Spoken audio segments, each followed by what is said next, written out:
আসসালামু আলাইকুম ডিয়ার ভাবুগুড়াবাসী, কেমন আছেন আপনারা সবাই? আশা করি খুবই ভালো আছেন। এই গরমে আমাদের সামার লাভার ভাই ব্রাদার্স সবাইদেরকে ওয়াও, কথা বলার আগে ফুল দেখেন কত সুন্দর ফুলগুলো, তাই না? এখানকার ফুলগুলো আসলে মনোমুগ্ধকর, একদম খুবই সুন্দর লাগে, খুবই বিউটিফুল। এনিওয়ে, প্রচণ্ড গরম পড়ছে। এই গরমের মধ্যে আসলে বাইক চালানোটা মানে খুবই প্যারাদায়ক, আর যদি সেটা ট্রাফিক জ্যামে ঢাকা শহরে হয় তাহলে তো কোনো কথাই নাই। তো এই গরমের মধ্যে হচ্ছে কিন্তু আমাদের উচিত বাইকের কিছু টেক কেয়ার করা, কারণ আপনার এত গরমের মধ্যে ধরেন আপনি মনে করেন ঢাকার মধ্যে আপনি 10 থেকে 15 কিলোমিটার বাইক রাইড করলেন, এতে করে বাইক প্রচুর পরিমাণে হিট হবে। আর তাছাড়া এখন যেহেতু বাহিরের টেম্পারেচার অনেক বেশি, সো আমাদের কিছু খুব বেসিক কিছু টেক কেয়ার করা প্রয়োজন আমাদের বাইকের। এটা খুব আপনার যে টাফলি মেনটেনেড ব্যাপার স্যাপার এরকম না। ধরেন আপনি গরমের মধ্যে চালানোর পরে বাইকটা যখন আপনি থামাবেন, অবশ্যই একটা ছায়াযুক্ত স্থানে থামানোর চেষ্টা করবেন যেখানে প্রচুর পরিমাণে ছায়া আছে। এই গেল এক।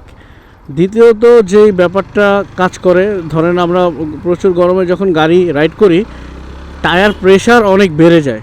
টায়ার প্রেশার বেড়ে যায় এটা বোঝা যায় না, তাই টায়ার প্রেশারটা অতিরিক্ত গরমে যখন লং টাইম বাইক চালাবেন তখন টায়ার প্রেশারটা একটু চেক করবেন।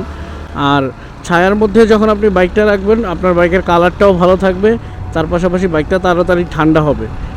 আমরা কী করি যে এই গরমের মধ্যে ইচ্ছা মতো বাইক চালাই, চালানোর শেষ সাথে সাথে আমরা বাইকটাকে পার্কিংয়ে নিয়ে কাভার করে রাখি।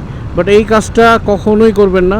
আপনারা যদি কাভার করতে হয় বাইক, সেই ক্ষেত্রে অবশ্যই আপনারা নির্দিষ্ট একটা সময়ের পর মিনিমাম 5 থেকে 10 মিনিট বাইকটা যাতে ঠান্ডা থাকে সেই ঠান্ডা হওয়ার সময়টুকু দিবেন। আর এখন যেহেতু গরম বাড়তেছে, হঠাৎ ধরেন আপনি 10-15 কিলোমিটার রাইড করলেন এই ভরা রোদের মধ্যে, একে হচ্ছে ওয়েদার গরম, তার মধ্যে আপনার গাড়িও গরম।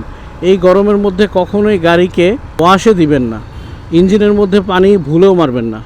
এটাতে ইঞ্জিনের যেই কভারটা আছে এইটার টেম্পারটা নষ্ট হয়ে যায়।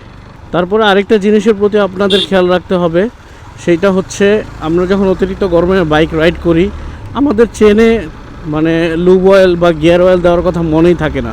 তো এই জিনিসটা আমরা চেক করব যে ওই জিনিসটা শুকিয়ে গেছে নাকি, কারণ এই যে বর্তমানে যে ওয়েদার, এই ওয়েদারে চেনের যে মোবিল বা তেল যেটাই থাকে এটা প্রচুর পরিমাণে শুকায়, একদম চেন খটখটা হয়ে যায়। সো এই জিনিসটাও চেক রাখবেন। দেখেন, বেশি গরমে বাইক চালানো কোনো আহামরি কিছু না, বাট কিছু ছোট ছোট জিনিস আছে যেগুলো আমাদের মেনটেন করা উচিত। কারণ কি, আপনি যদি একটা বাইক লং টাইম ধরেন 3 থেকে 4 বছর চালাতে চান বা 5 বছর চালাতে চান, সেই ক্ষেত্রে আপনি যদি এই ছোটো ছোটো যত্নগুলো নিয়মিত করেন না, এইগুলো আপনাকে দীর্ঘমেয়াদে যে ভালো একটা আউটপুট দিবে। সো আপনার কাছে মনে হতে পারে যে এটা খুবই ছোট, বাট আসলে ছোট না, এটাকে আপনার সুন্দরভাবে মেনটেন করতে হবে। এনিওয়ে, আমি এখন সব কথাগুলোকে সামারি করে দিচ্ছি। প্রথম কথা হচ্ছে, আমরা যখন বাইকটা এই গরমের মধ্যে রাইড করব, তখন বাইকটাকে আমরা থামানোর পরে একটা ছায়াযুক্ত স্থানে রাখব। বাইক চালানো শেষ করে গাড়ি যখন আমরা গ্যারেজে রাখবো, সাথে সাথে কাভার দিয়ে ঢেকে ফেলবো না। এই গরম অবস্থা থেকে 10 থেকে 15 মিনিট ঠান্ডা হওয়ার সুযোগ দিব। ঠান্ডা হওয়ার পরে যারা বাইক কাভার করতে ইচ্ছুক তারা বাইক কাভার করে রাখতে পারেন। তৃতীয়ত হচ্ছে, গরমের মধ্যে টায়ার প্রেশার প্রচুর পরিমাণে বেড়ে যায় অনেক সময়, তাই টায়ার প্রেশারটা এরকম যখন গরমে আমরা বাইক রাইড করব ওইটা নিয়মিত চেক করব। বাইকের চেনের লুব শেষ হয়ে যেতে পারে, লুব শুকিয়ে যেতে পারে। সো এই গরমে রাইড করলে আমরা অবশ্যই লুবটাও চেক করব। এবং লং রাইড করা শেষে বাইক কখনোই আমরা রোদের মধ্যে রাখবো না, এতে করে বাইকের কালার নষ্ট হবে। আমরা এমনও ঘটনা দেখছি, গত বছরে ঘটছে বা প্রতি বছরই 2-1টা ঘটে, যে রোদের মধ্যে বাইক রেখে দিছে কিন্তু হঠাৎ বাইকটা আগুন ধরে গেছে। ওভারহিটিংয়ের কারণে সামহাও আপনার ওয়ারিংয়ে যদি কোনো ঝামেলা থাকে তখন এই প্রবলেমটা বেশি হয়।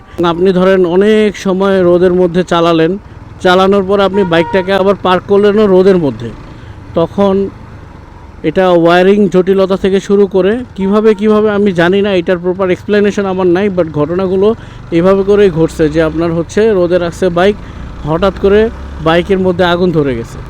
সো ব্যাপারগুলো খুবই ছোট এবং এগুলো আপনার মেনটেন করার জন্য এক্সট্রা করে পয়সাও খরচ করা লাগবে না।